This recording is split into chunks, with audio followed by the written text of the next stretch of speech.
Aujourd'hui, je vous emmène faire le col du Pré, ce fameux col où on s'est tous cassé les jambes pendant l'étape du Tour de France. Mais cette fois-ci, je vais essayer de le faire avec les jambes un peu plus fraîches. On part du beau village de Beaufort. Le profil fait un peu peur quand même. J'ai trop mangé ce matin, j'ai le petit déj qui remonte.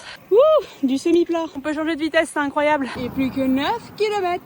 Nous arrivons à Arèche et c'est là que débute vraiment le col du Pré. Non, par contre je refuse, là on n'est pas sur une pente à 2%. Il ment. Ça me rappelle l'étape du Tour, il y a plein de supporters ici. Et maintenant je suis seule face à moi-même. Allez, plus que 7 km, ça va vous?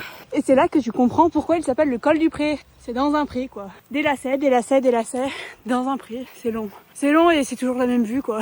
Il y en a un que vous avez oublié de recouvrir là.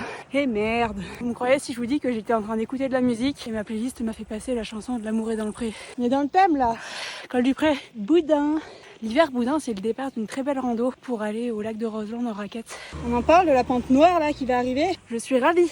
Non mais regardez, c'est toujours la même vue. Du Pré et du Pré. 14%. Ce col est interminable. Ouh, ça commence à être dur. Je sais pas comment j'ai fait pendant l'étape du Tour. Regardez comme c'est beau. Yes, plus que 1 km. Ouloulou, on a un petit vent frais ici. Ça y est, on y est. C'est un panneau tout petit quand même. Bon, en temps normal, je serais allée jusqu'au Cormet de Roseland parce que forcément c'est trop beau et puis c'est la finalité du col. Mais là, j'ai Twistou qui est tout seul à la maison. Du coup, ce sera pour la prochaine fois. Bon, et au total, ça fait 1000 de D+, et 12 km. Donc c'est un col dur mais court. Dites-vous que j'ai même pas le temps pour m'arrêter manger un petit truc au resto.